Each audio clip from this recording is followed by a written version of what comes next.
Good morning, Wolfpack. I'm Grant Morse. And I'm Renee Gonzalez. Today is Thursday, February 9th. Now let's get into today's announcements. All VAPA students are expected to submit portfolios by May 5th.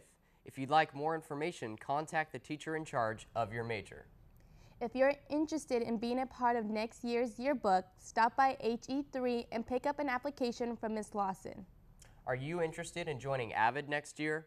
Then pick up and turn in an application in room HL2 or in the Student Services building by Friday, March 9th. Now let's go to Ari and Ben for today's sports news.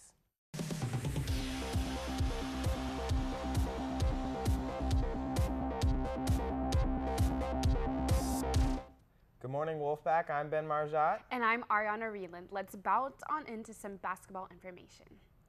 Tomorrow night in the Wolf Den, your men's basketball team will battle the Galt Warriors in the final Friday night home game of the regular season.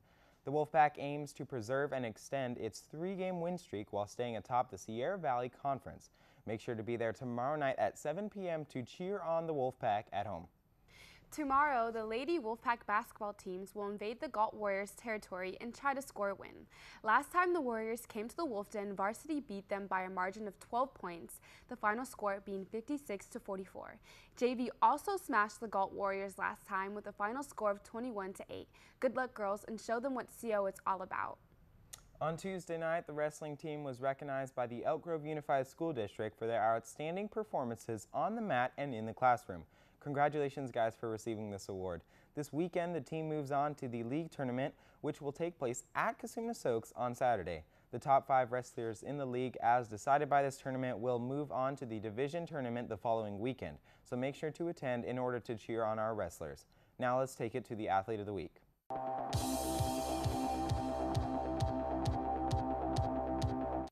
This week's Female Athlete of the Week recognition goes out to Maya Haley for her great attitude and work ethic. Maya is a sophomore who is currently playing her second year on the varsity women's basketball team. She not only led the team in scoring when they played El Dorado last Tuesday, but also led them in scoring when they played Vista del Lago as well. She currently stands as the team's 3rd leading rebounder with an average of 6.2 rebounds per game. Good job, Maya, and keep up the awesome work. And this week's Male Athlete of the Week goes out to number 5 of the varsity men's basketball team, Manny Trio. Manny put out an amazing effort last Friday night to help avenge the 1-point loss to Vista earlier in the season. Congratulations, Manny, and good luck, guys, tomorrow night. If you scream for ice cream, make sure you come grab some this Friday at the food fair. The girls' basketball team will be selling some, so show your support and get some before Ari eats it all. Oh, that's so nice. Well, that's going to do it for us here at Wolfpack Sports. I'm Ariana Reland. And I'm Ben Marjat. Have a great day.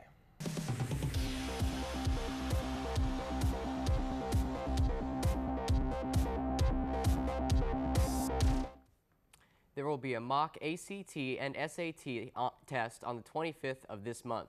Sign up in the student store or at the controller's window. The test is only $10, so be sure to sign up quickly.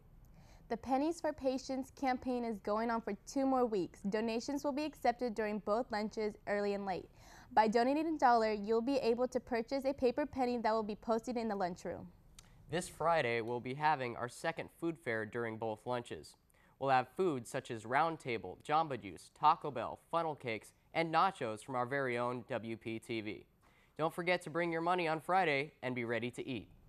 Our school will be holding another blood drive on February 23rd. Sign-ups will take place during lunch next week from the 14th to the 17th.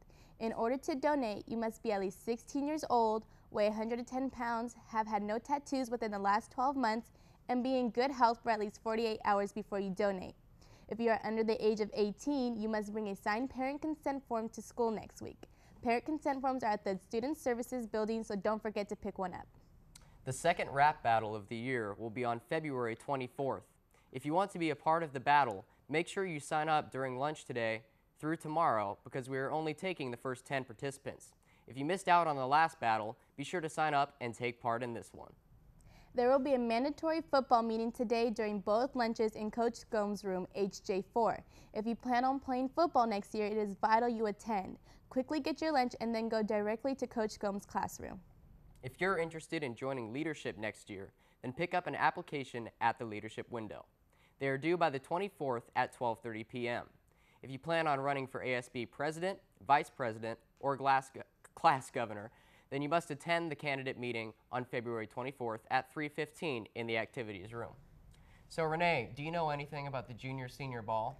I don't, but here's a video explaining what's going to be happening at the dance. So I'm here with some of your ASB leaders. So what are you guys' names and positions? I'm Andrea. And I'm Catherine. And we're the senior and junior class governors. Okay, and what about you guys? I'm Donish. And I'm Audrey. And we're the senior and junior class lieutenant governors. So what did you guys think at first when you heard that senior and junior ball would be together? Well, I actually liked it because I saw all the positive benefits to what will happen. What about you? I didn't really like it because I wanted to keep it within our class, but eventually I saw all the benefits that we would get out of it, so it changed my mind. So what are some of the positives that you guys see in having junior and senior ball together? Well, we definitely have double the budget, which means we have better food. Like, we have a ton of amazing appetizers and, like, games, like the pool tables and the arcade games. And we have, like, this cinema, like, theater for us. So if you were trying to convince someone to go to senior junior ball and that was a better idea, what would you tell them? Well, I would tell them that it's really cost efficient, and instead of going to 2 events, you can just do one big thing for one event. So Mr. Harrigan, how did you first come up with the idea of doing a senior and junior ball together? You know, the idea of doing junior-senior balls is pretty common across the country and even across the state. After talking to some of the ASB students, what are some more specific things we can expect from ball? Well, the DJ will certainly be as big a package with the DJ as we've done yet, and we've done some pretty outlandish stuff. Decorations will be unlike any event we've done, and it will be very much to theme. So we'll have it'll be decorated over the top, which we haven't done before, which will be really neat because it will set the tone for the night in a way that we haven't been able to set it before. So all that money that you save, like what are you putting that towards? We're putting it right back into the event. So we're having pool tables. Several pool tables. We'll have some other like skee ball, other arcade type games that will be at the event along with free rocket box for everybody that goes. So for me, this is pretty exciting. I love the idea that all the money that we're saving is going straight back into our own event. I hope that you guys get excited about this too and see that this is really the best idea. I think from talking to Mr. Harrigan and some of the other ASB students, this is really a fantastic idea, and I hope to see a lot of you guys there. Well, make sure to go out and buy your tickets. Well, that's all we have for you today. I'm Grant Morse. And I'm Renee Gonzalez. Remember, the strength of the pack is the wolf. And the strength of the wolf is the pack. Have a great Thursday, Wolf Pack.